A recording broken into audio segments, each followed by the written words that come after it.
USC and Utah faced off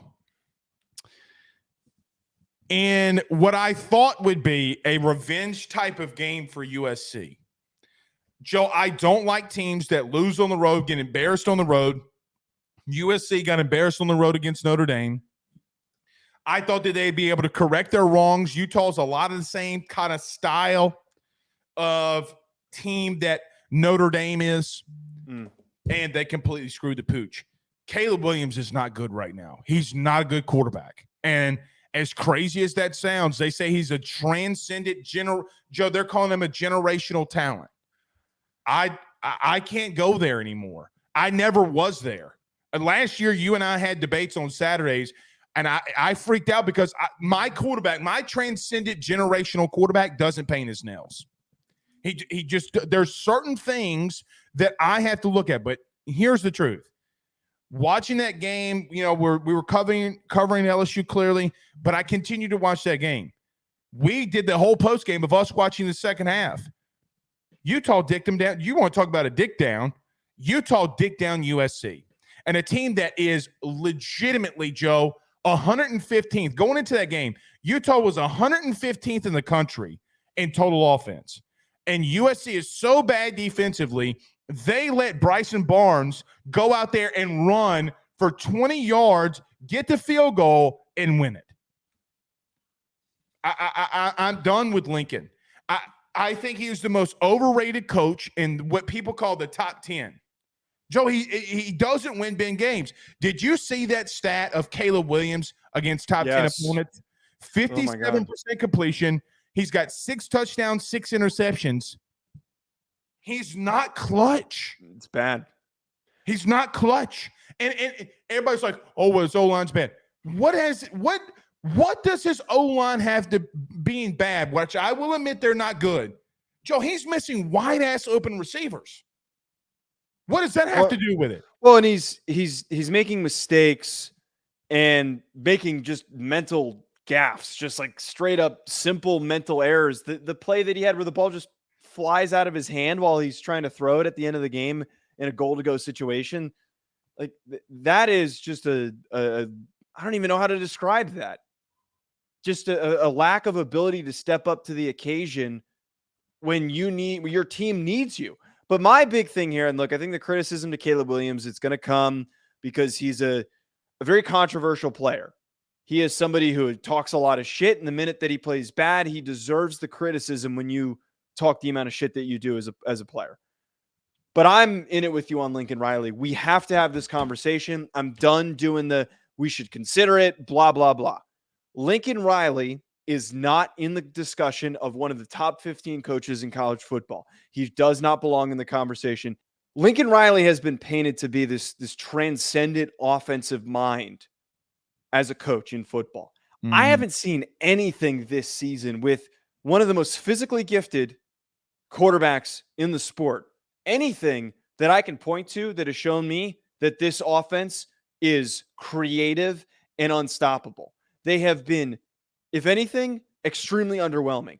Lincoln Riley does not step up in important games. His entire time at Oklahoma, he played a very weak schedule, went to the college football playoff, and got his ass beat every single time. And you know what's happened since he got to USC? He's beaten up on the back end of the conference to the middle of the conference, and every single time he's been asked to face somebody that is a good, competent, top 15 opponent, he has gotten his ass beat. Stinkin' Riley is not a top 15 coach in the sport. He is extremely overrated. He should just move on to the NFL because clearly his priorities are not with the University of Southern California. I'm done talking about him. The guy is a terrible coach. Extremely overrated.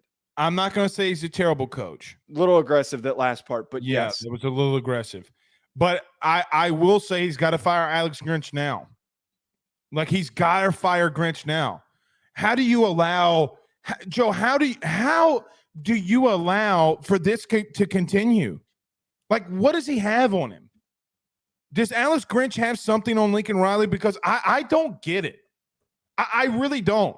But that does not change the fact, though, Joe, that Caleb is. Let me ask you this question. Is or is not Caleb Williams a top 5 pick in next year's draft?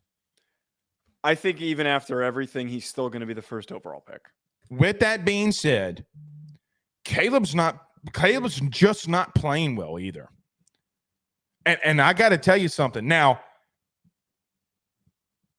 I'm going to be cautious with this because we had like over 200,000 impressions on this and people were all over the place.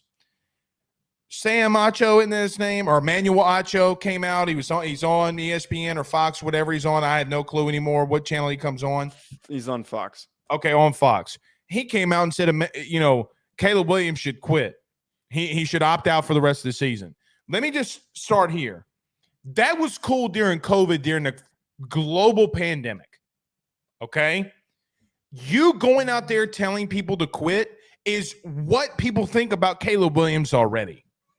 He's got to show some leadership. Joe, earlier this week, he was asked a question, meaning Caleb Williams. He was asked a question in reference to, about all the heat that he's been getting over this last game. He goes, well, everybody in the country wants to be in these size 12 shoes, meaning that he's better than everybody. Well, you know what, man? You're not leading your team to wins. Lincoln can dial up whatever he wants, Joe, but I'm going to tell you something. I think they're a better team without him. As crazy as that sounds. I think they're a better overall football team because of the backup that's there at USC. Joe, I made some phone calls this morning. I was like, tell me about the kid that backs up Caleb Williams. You know what they all say? Leader, on time. Kids love him. Every time we talk to recruits, they say he's out there recruiting, not just offensively, but defensively. He wants to be here. He wants to succeed. I don't know that Caleb Williams gives a shit about anything else other than Caleb Williams. And I think eventually, and now it is showing on the field, Joe, he has looked chaotic and reckless over the last 2 weeks against Notre Dame and Utah. Reckless. He's not making the right reads. He's not making the right plays. And USC as a team is suffering for it. Now, I will say one other thing, and to your point about Lincoln Riley. Mm-hmm. At some point, he's got to have the big win. He's James Franklin if he continues to. But James Franklin actually has some of those wins. He's actually put together some of those wins. James Franklin is 0-9 against top 10 teams on the road. You have to be able to go on he's 0-10. Yeah, go on the road, and he's got one big win against Ohio State at home. Yeah. Who has the better resume? Oh, well, Lincoln Riley got to a couple playoffs at Oklahoma when the Big 12 was down. He wouldn't get there now. He wouldn't get there now. So, look, I know that you don't like USC because they're a rival to your favorite school, but I say this out of just pure unbiased. You got to make a move defensively. You got to get a guy that can come in there and recruit and develop. Until you do that, you're not going to win these big-time profile games. Bottom line. Yeah, I mean, the solution's there.